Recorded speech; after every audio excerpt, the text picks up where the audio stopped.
Welcome in, everybody. Forget what you think you know about justice. Welcome to the Virtual Juror, where snark is reality, but evidence is royalty.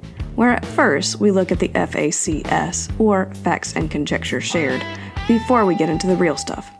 The fourth witness of the day was Dr. Anthony Clark, medical examiner. Dr. Clark is a medical examiner for the Georgia Bureau of Investigation, but at this time he was working in Florida. And he has performed over 8,000 autopsies. He conducted the autopsy of Dan Markel on July 19, 2014, and used photographs and x-rays to assist with his testimony. He explained that there were 2 gunshot wounds to the head, and that he recovered both bullets. He also describes a pseudo-stippling on the face and says that was likely from bullet splinters, and true stippling on the forehead, consistent with a close-range shot.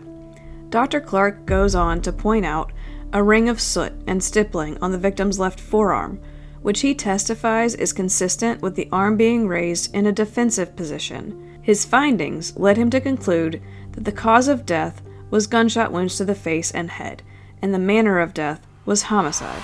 Following the testimony of Dr. Clark and outside the presence of the jury, though, it seems Donna Adelson's courtroom demeanor wasn't doing her any favors. The judge, Stephen Everett, had to admonish her for her emotional outbursts, which reportedly included becoming hysterical when autopsy photos of Dan Markel were shown. The judge made it clear that she needed to control her emotions in front of the jury. Well, that's all we have for this witness. So as always, love your family, love your pets, love your neighbors, and we'll see you next time.